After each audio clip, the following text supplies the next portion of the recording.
Hey, good morning, good afternoon, good evening, and good night. And, you know, I'm going to be 54 years old this year, bruv. Mark, you know what I'm talking about? I literally am only saying that because we have a Brit on the podcast, and it's currently my favorite thing. His name is Sonnyjim from Birmingham, England, and living in London. Did you happen to catch the thing? What was the name of the group again? What was the name of the group that had beef with Big Daddy Kane? Oh, I know exactly who you're talking about. What was it again? Hijack. Wow, you starting with that? No. I mean, so. By the way, we talked about that a lot, and I actually very much understood the circumstance. We were just cracking up at the actual audio. So we played the audio many times. What was the audio? It was the one where they did a little Instagram post. Yep, it was the explanation, and in the explanation, he's like, I'm going to be 54 years old this year, bruv. He doesn't even say bruv. I add that to the story. And it's crazy because like we love to laugh at it and simultaneously totally understand where he's coming from because our podcast we're the hijack of hip-hop podcasting. You know what I mean? So I get it. I get it. Yo, Sonnyjim is here. An artist I've been playing on real late now for, I don't know, the last, a year or two, 3? Yeah, first record I feel like I played with you was a few years ago already. Yeah. It might have been a Kev Brown joint that I didn't like. Yeah. I forgot there's a Kev Brown piece to the conversation. Hey, can you pass my phone? Top shelf? Or Natalie? Thank you, babe. Yeah, here we go. Okay, so Mark either put me on to Sonnyjim or I saw that you did a project with Kev Brown or some combo of that. Yeah. How long have you been in London for? About 7 years now. And how long is that how long you've been like hardcore pursuing the rap or goes way back? No, I put my first vinyl out in 2005. Oh, wow. You've been after it. Well, I've been here for a long time. You're going to be 54 years old this year, bro. I'm not there yet, but I'm not that But you're a grown-up. I'm a grown. Yeah. And for people who haven't, I'm going to play some music for you guys if you're not familiar, but like, would you say it's fair to say that you're sort of in the ilk of if people enjoy Marcy and, you know, Doom and Griselda to an extent and sort of the underground, like the current underground that's very in right now, but I feel you lean sort of in the Marcy direction, Crime Apple, people whose approach to the beat isn't necessarily always straightforward. You have your own pocket. I mean, it's funny. I get all sorts of comparisons, but Doom and Marcy come up quite a lot. Those are good ones. I kind of run with those. It's good company to be in. We have people being like, you know, you remind me of Howard Stern and Funk Flex. I'd be like, I'll take that. I've never gotten it, but I'll take it. So in 2005 you were in Birmingham, which is where you're from. Yeah, but I weren't rapping full time then. I only been rapping full time from maybe like 2016. So it was a hobby. I mean, it wasn't a hobby. I was trying to get on. Right, but you didn't choose for it to be a hobby. The situation did. Yeah. But you know, that's it. Yeah, you reminded me. Yeah, I was battling. So back then, especially, you know, obviously the whole rap situation was different back then. But in England, it was even more difficult and part of the way you got on, like I wasn't trying to go and do battles, but we was battling like you lot be doing, you know, we was battling like that on the corners, outside every venue, outside every show. We was, you know, on the streets rhyming like that, but it weren't really to be we weren't to be no battle rappers. It was more so like that was just kind of the way that a way to do something, and have a little and audience. Might get on, and then, you know, you might meet people and then have a studio situation because there was no infrastructure at all back then. What's the cultural scene of Birmingham, England like? I mean, it's some gang shit. It's cultural scene. It's real. What's the ethnic makeup of Birmingham? It's real multicultural. So, lots of Indians, lots of Pakistanis. You're Indian. I'm Indian. Okay. So, and there's a lot of Jamaican influence there. Loads of people from the Windrush era and all that. So yeah, it's real cultural. Now it's very different, but it's still super diverse. How different? New groups came in. Africans. Lots of Africans. It's a big Somali community where I live. Lots of Eastern Europeans. You know, different countries got opened up to different border hopping. So Right. So whoever in that time. But when I was growing up, it was like English people, Indians, Pakistanis, and a big Jamaican community where I'm from. And you were born there? I was born in Birmingham. Yeah. When did your parents go there? My mom came over there when she was 5 years old. She was actually born in Kenya. Wow. Yeah. Well, both your parents are Indian. They're both Indian. Her dad took the whole family there over for some work thing. Okay. So she was born there. And my pops came over, I think, when he was like, I don't know, maybe 9, 10. From India? From India, yeah. Where in India? We're from a place called Punjab, North India. Have you been there much? It's funny you asked that. So I hadn't been back, and I had no interest in going back. I don't know why, because there's just other places that I wanted to visit, while I was growing up. But it's so crazy the US is so. Last year, me and my boy my man sitting right there. We went back, and we just went to. We signed to a label. We did a few things, and it was like had a little tour bus, and we just went to have some fun. Took a bus around India. Just got loads of footage, loads of content, wherever. And we ended up in a place called Amritsar, which is where the Golden Temple is. It's like and I was like, yo. I'm sure I came here 30 years ago, and I'm sure like where I'm from ain't too far from here. So I hit my pops and I was like, yo, where are we from? He was like, yo, you're only 2. So anyway, long story short, we ended up going back to the village that I'm from, and we shot a bunch of videos there. I got all my cousins, all my uncles and aunts out there. We only went for like 1-2 days. We ended up staying there for like a week and a half, and just it was a great experience. What's the town like that you're from? It's a small town? Bro, it's a small town. You know what? It's a small town, but it's crazy because obviously you go all across the world, and small town, big town, whatever, you sit down with people and we're all kind of the same. Right. Like we went there, I didn't know what it was going to be like. Middle class? Is your family middle class? No, we ain't middle class. Your family's broke? Yeah. Because I don't know much about India, but I know it's a huge population. I mean, to be fair, I wouldn't even say they're broke now. Like they got AC, they got clean water. Right. The kids are going to school. They got 2 cars and a motorcycle. It's just a hard comp. It's just a hard comp to life in England and the United States. Yeah. Yeah. And the thing is, even if they wanted to, they couldn't come over to England. Just the way you can't get a visa to come to England because people in India think you're going to escape the country and never come back. Right. I mean, to be fair, if they got over to England, that's probably what they would do. It's possible. But everyone's just trying to look for a better life, innit? Wow. How was the food? Oh, the food was amazing. I like to eat, and the food was amazing. And unbelievably cheap, right? Bro, yeah. That's Natalie's story. All of Natalie's stories from India all involve her having insane meals and treating everybody for like $15 and just being like, yo, everybody, let's just live. Yeah, but you know what's crazy, though? Like, there was times when we would go eat at places, and, how we move, we go everywhere. We don't just go to, like, the big, we go to different corners of India or whatever. And like people were just so gassed to be around us and talk to us and hear our story and know that we're from England and all that. You see people who haven't really got much and they'd be like, "Nah, don't worry about the bill. Wouldn't let you pay. You're good. We want to pay for you." And we'd never let them do that. You know what I mean? But yeah, it was just it's something that you don't experience in other parts of the world, innit? I ain't never been in England. And one of the guys at the restaurant has gone, yo, don't worry about this. I got you. You know what I mean? It's like, if you don't know him like that, if you're just a stranger. Right. So, yeah, the food was crazy.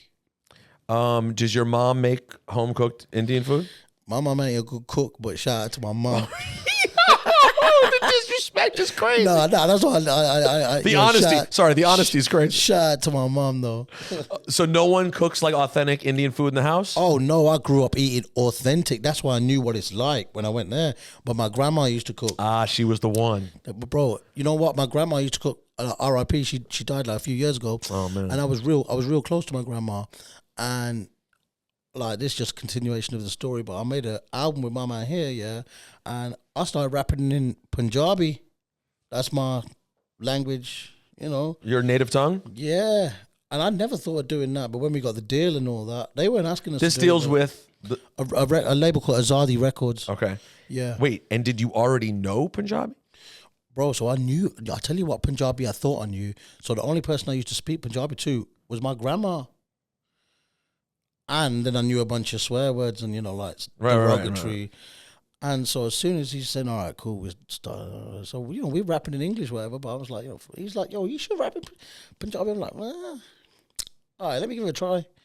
And all of a sudden, bro, it was opening up a new chamber for me because I didn't know I knew all those words, But when you start tapping in, it's almost like you got something in the back of your brain that you forget about, you know what I mean? If you don't use it, you forget about it. And because I didn't use it because she'd passed and I don't speak it to anybody, we speak English at home.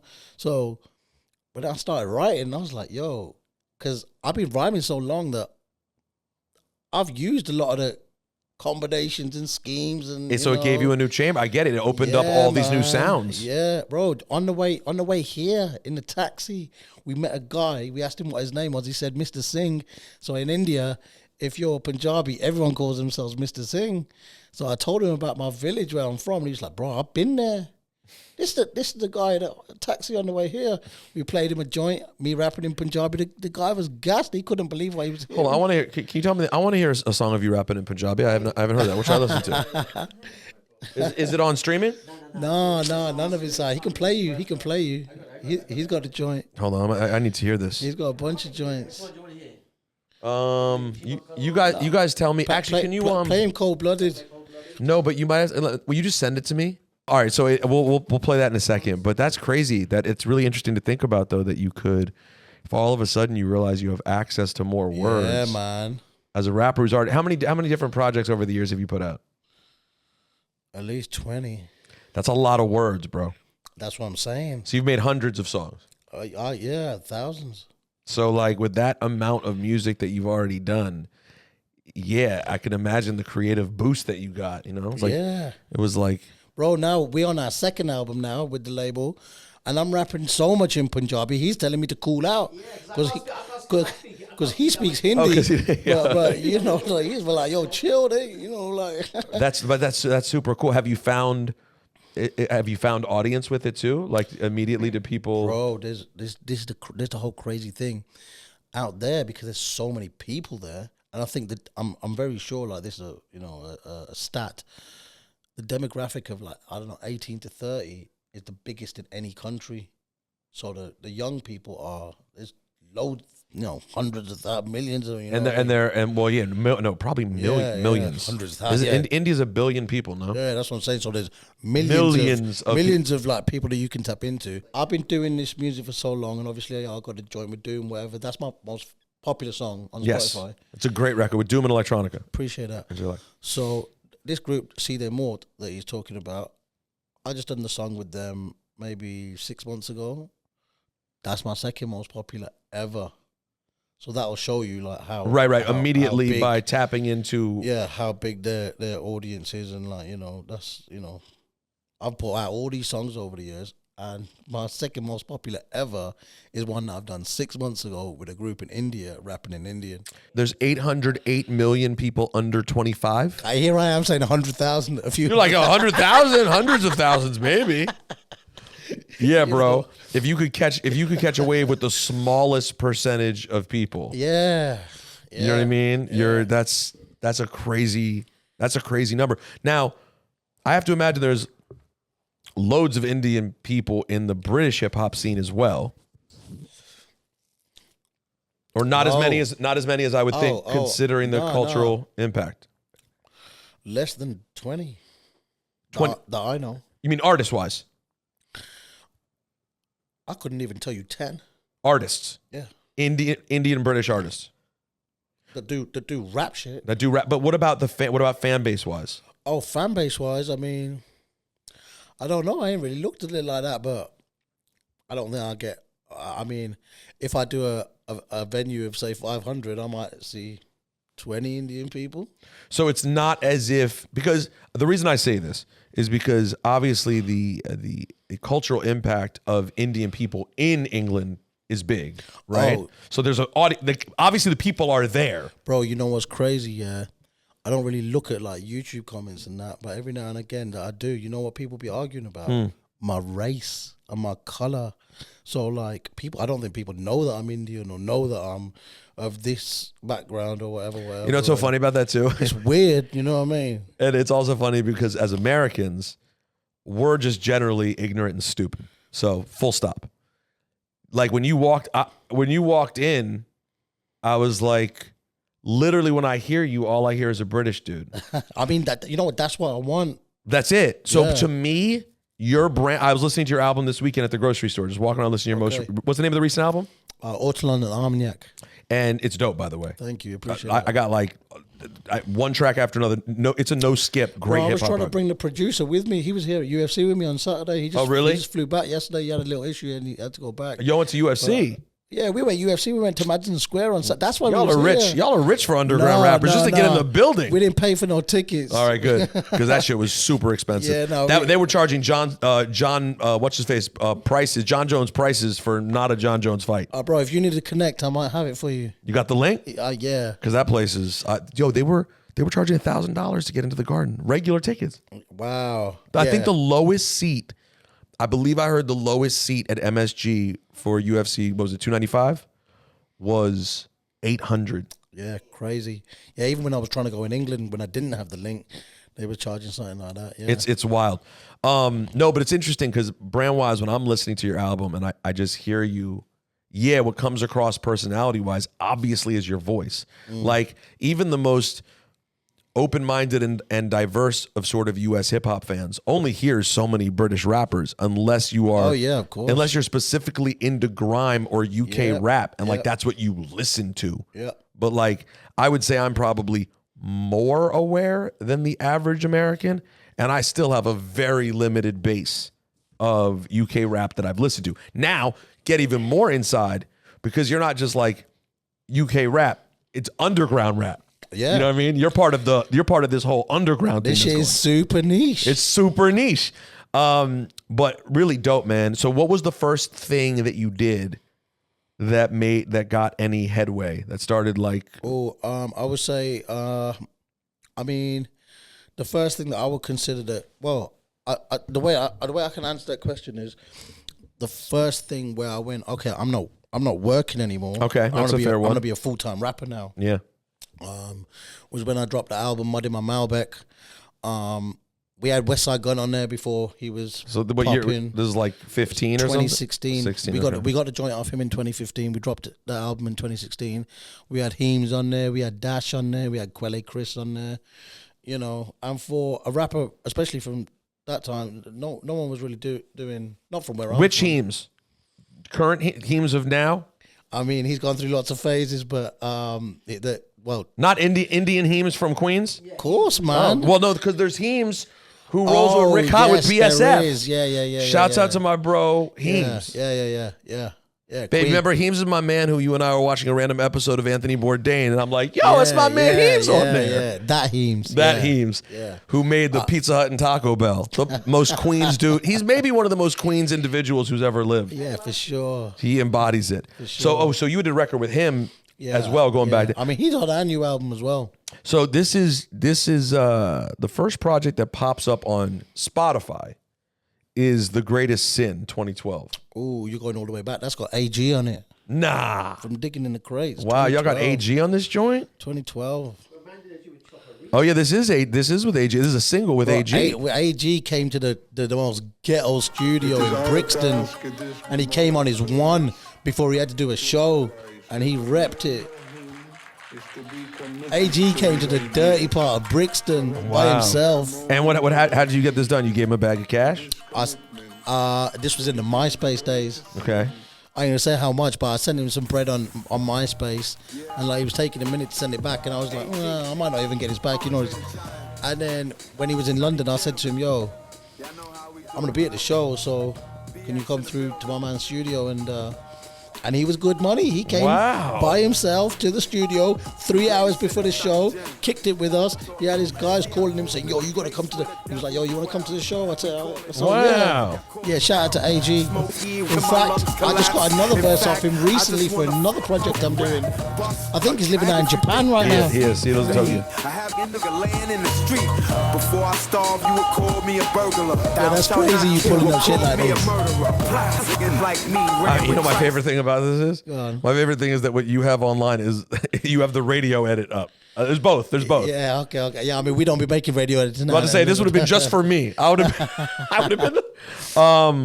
So shouts to AG, man. That's dope. So you grew up, obviously, a true school head. Like, just, you were into into the good shit. How I got into it was my cousins used to go to Canada to visit some other family of ours. And whenever they used to come back, they used to come back with tapes.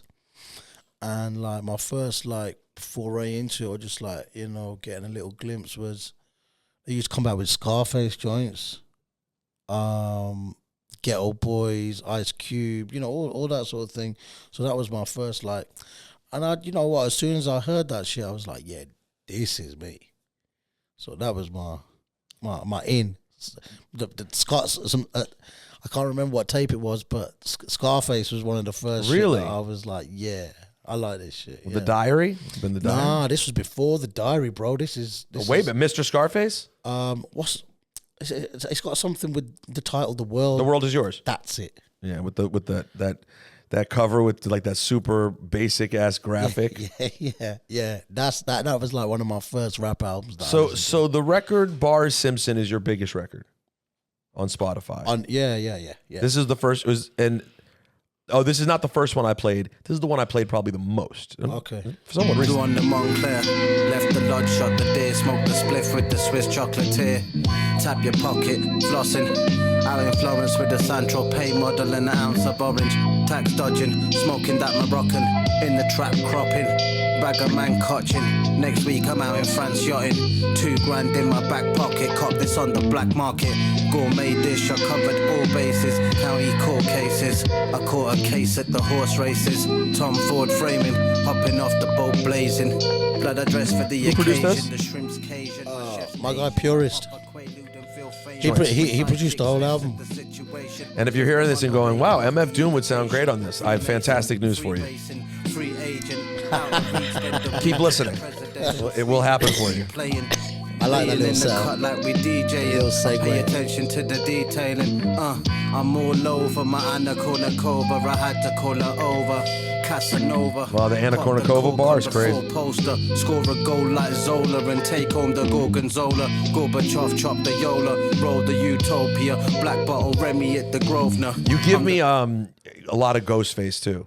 Like there's a lot of Ghostface in there, and people won't hear it necessarily because of voice quality. That's interesting. No one's ever said that, but I fuck with that because of the short images, little bits of images that you're splattered, which is a Doom thing too. Yeah. But I would argue probably that I don't know that anyone's ever been better at it than Ghost. Like Ghost's ability to just give you, and Raekwon too. They both do it sort of brilliantly. I like that shit. It's fun with the writing, you know, just little. It's such a different form of art. It's not storytelling. It's tiny stories. The supernova, 2 tickets to Verona, high roller.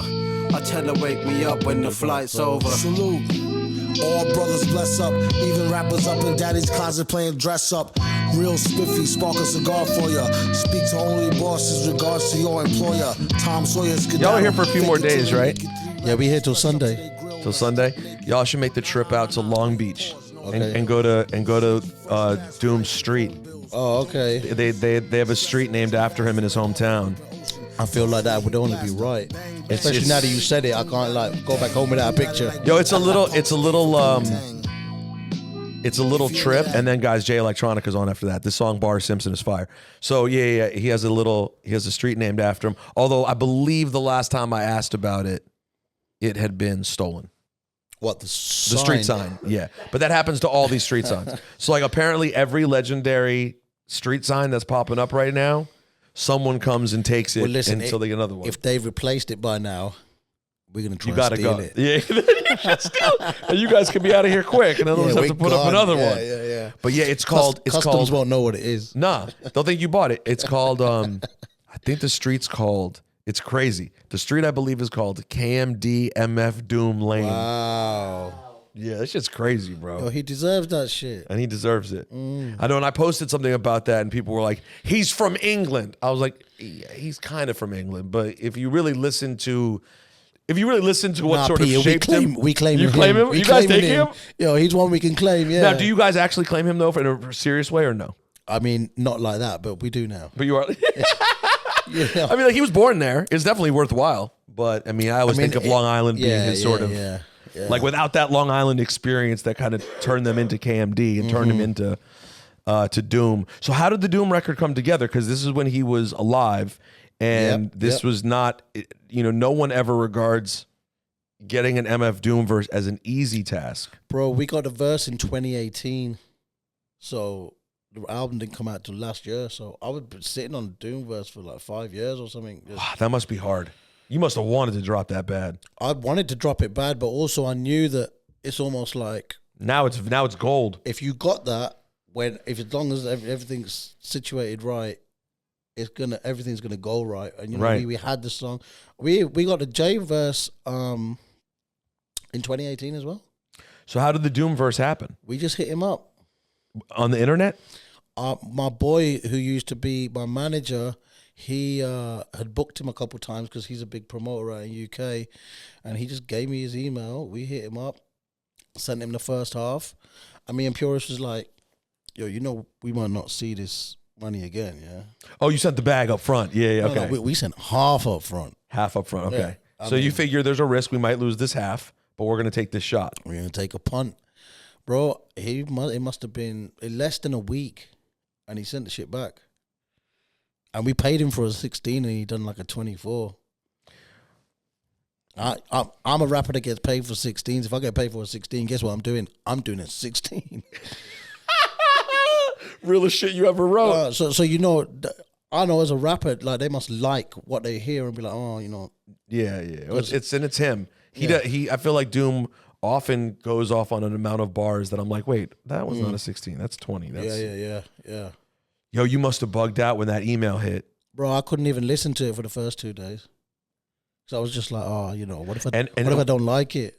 I didn't even want to listen to it. I know. By the way, little did you know, impossible. Yeah, I mean, one thing was we knew, like, when we were recording it, not when I recorded it, but like when we were sitting on it, we were like, all right, who do we send this to? Because it was only like maybe 3-4 days after we'd recorded it that we sent it to him. But like Purist was like, yo, this is the perfect Doom joint. This sounds like a Doom joint more than it sounds like a Sonnyjim joint, more than it sounds like a JLX joint, you know what I mean? So we knew he was the perfect person for it. And yeah, bro, you know what's crazy? Like, you hear all these stories about, the typical Doom shit. I mean, I love that villain shit, so I love him doing the crazy shit. But we had no problem. This shit was smooth sailing. That's amazing, bro. And when you got the email, you must have seen that there was an attachment, and you were like, "Oh my god, no way!" Yep. Because I know that experience of when you get something, you see the attachment, you're like, "Oh boy, let's see what this is." When did you make a Kev Brown album? It might have been. I mean, I can check. You want me to check? Well, is it up on Spotify? Well, Yeah, all right, so I'll pull it. It's on Spotify. What's it called? It's called The Joint Venture. The Joint Venture. Or A Joint Venture. I think it's, yeah. There it is. A Joint Venture, Sonnyjim and Kev Could Brown. be maybe 2019. 21, it says. Oh, okay. Yeah. This is just 3 years ago? Yeah. What's the joint that I played? Okay, so he made it a few years earlier. Yeah. Yeah, it was about a year earlier, And this was done just on like email? No. I was playing a boat party at a festival in Croatia, and Kev Brown just happens to be on the boat. So my guy, the Purist, he also runs Dope, that record label. The record label, okay. So he was like, yo, chat to Kev Brown. If you want to make an album, I'll put it out. So I walked up to Kev Brown. I was like, yo, I want to do some joints, right? Because I'm not the type of guy to just walk up to someone and be like, yo. But we was on a boat in Croatia, and it was a wavy one. So I said to Kev, yo, and Kev was like, all right, cool, whatever. I know about Kev Brown from years ago. you know. But then I said, I got a Doom verse, and he went, all right, cool, I'm in. And Little did he, but he didn't know it wasn't for that project. no, I didn't lie to him and say it was for that But project. just I have one. Yeah. And so he was like, then he started talking to me. So boom, we gone back to England, and my guy who got me the Doom, who got me the connect for the Doom joint, he was looking after Kev because Kev had a show in London. So we got back to we was in Croatia. We got back to England, and we were partying for like 4 or 5 days straight. But when I got back to England, and Kev got back to England at the same time, and he hit me up and he was like, "Yo, you want to go studio?" I didn't want to go studio, but I was like, "Yo, this is Kev Brown," like, you know. Went to the studio, cooked up like 2 joints, and then he had a show a couple of days later. I went to the show. I'm talking to him, and I'm there with Purist after the show, and Purist is like, "Yo, tell Kev just to stay for a week. We'll get your flight home. Just come and cook." So he just stayed. So we was in the studio. And y'all just did this whole thing. Yeah. Yeah, he came to my studio and Kev put a shift in. Yeah. Peace, Papo. This is the first joint we done. Pico de Gallo on the beef taco. Machino Milano. Salvatore Ferragamo. Live from the Apollo. At the presidential like Pablo. Resort in Borneo. Sipping Bordeaux. Rolling up the dinosaur bone. Fresh fish scale. Jim with the ginger ale. I'm official for real. This ain't no kiss and tell. Yo, Kev is he's maybe my favorite producer. I mean, he's right there in the conversation, my favorite producer. And it's amazing because I DJ'd for him for years, managed him. Oh wow, okay. Oh yeah, that's my foray into hip hop. Oh, okay, yeah. I knew you and Kev had a relationship. I didn't know you was. Yeah. So no, okay. I DJ'd for Kev in all kinds of random places, and and our relationship is now non-existent. But it's crazy because, well, 2 things. A, I love him. Our relationship ended up getting bad. I honestly can't even point out to what anymore, honestly. Okay. But it just became unworkable. Like there was nothing there. But like my fanship for him, it's crazy. No matter what stage we've been in of our relationship or non-relationship, the feeling when I get in it for his music has never remotely changed. Yo, he's just the sickest producer. I love to hear that because a lot of people when I didn't want to say fall out, but a lot. No, I would say we fell out. Okay, cool. But a lot of people when they fall out with someone, they can't even listen to their music or can't even like. Well, I guess listen. I guess if one of us had like robbed each other or fucked the other one's girl or something, like maybe then but this is just like random whatever, non-compatible relationship. See, or poor expectations. You ain't petty like me. I'm petty. If I fall out with someone, I can't. It's a wrap. No, there's levels to falling out. I hear you. There's our fallout is basically based probably on wrong expectations. Like him hoping things would go a certain way. I hope things would go a certain way. Neither of those things went the way we hoped. Well, it's funny you say that because I'm trying to make album 2 with him. And Kev, if you're listening. But have you been trying? Have you been trying to make contact? Yeah. You should hit up Camber. By the way, shout out to Camber and Sean Bourne, Nino Brown. They just put out a project this week too. Nino Green. They put out Nino Green 2 this week. You heard I played those joints this week. Yeah, it's dope shit. So that we're all part of the same crew. Okay. Low budget. So I know about Low Budget. Yeah, of course. I know the name Camber. Yeah. So Kev was the first original member of Low Budget, and then there's Ken Starr on. Ken Starr. Yeah, that's what I know. Camber, Sean Bourne, IQ, Martial Law, Odyssey, of course, who's gone on to kind of legendary status at this point. For sure. My man Quartermain and Wit. But yeah, Roddy Rod. Camber and Roddy talked to Kev. But Kev and I haven't spoken in a long time. The funny thing is, I've been playing his music this entire time. I play all the Jay Cyanide shit that he puts out. I play all Kev shit. Shout out to Jay Cyanide. Me and Jay Cyanide got an album. In the stash? Yeah. When's that coming?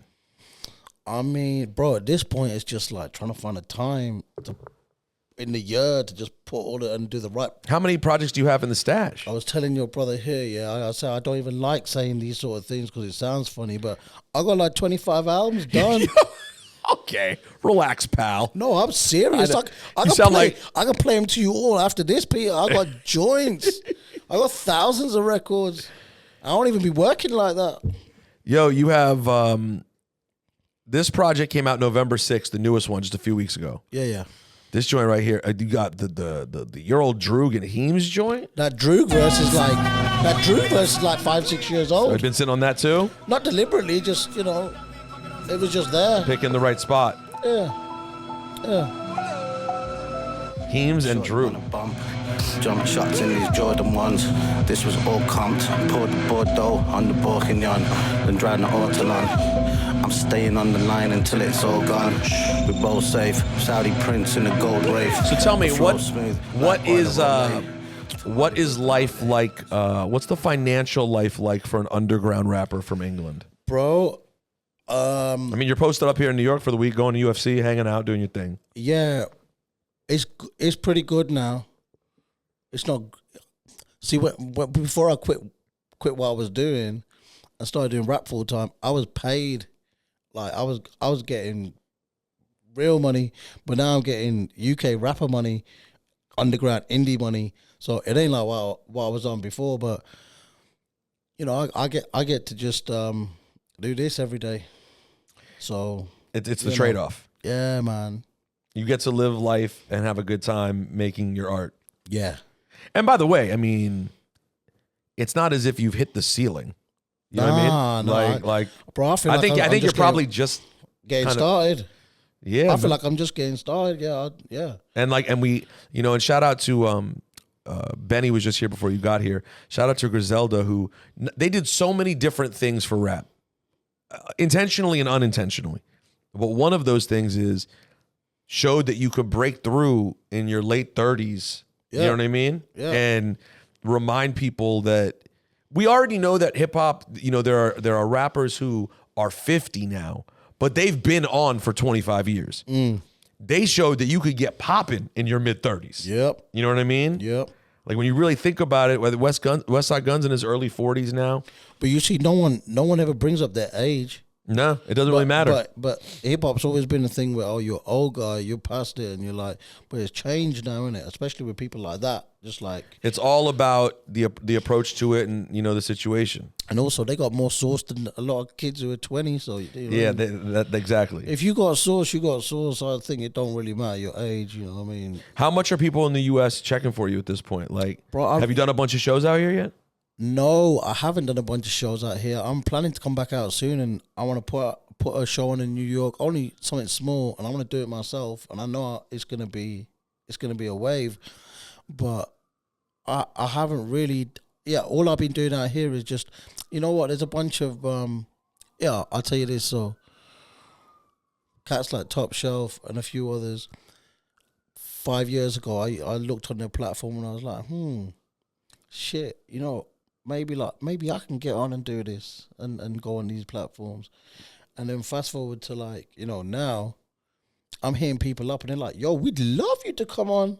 So the is it the barometer or wherever it was has changed for me. So yeah, what was your original question?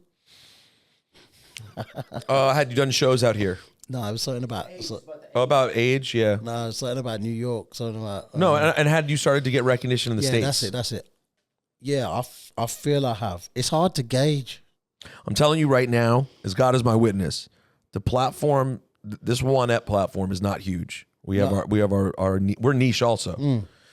We're gonna be 54 years old this year, bro, and we're niche. We're niche also, but it's a nice audience, and I'm guessing a high percentage of the people who heard this interview, you're gonna gain people now who, if you were to come to town, they're gonna be like, "Oh, I'm going to fuck with the Sonnyjim show." No, I appreciate it. I really believe that. Like your music is one that, it's hard picking out the artists who I think are going to translate to this kind of old school crowd who started listening to me and Cipha in, the mid 2000s when we were interviewing sort of legends.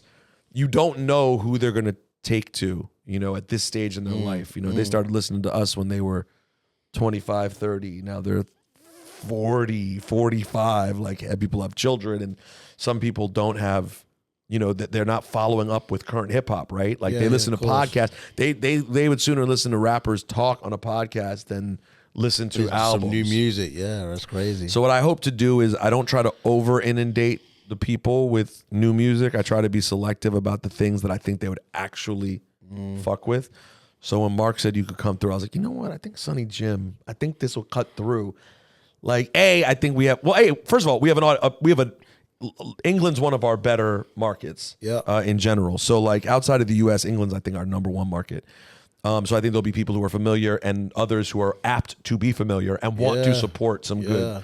Because the thing about you being underground British rap, like there are so many people there who still don't know you. They're still fucking with. They're still listening to old school. They're only listening to Nas shit, Bro, and Doom records. They don't hear the new shit. There's so many people in my own city who don't know. Exactly. You know what I mean? So it's just.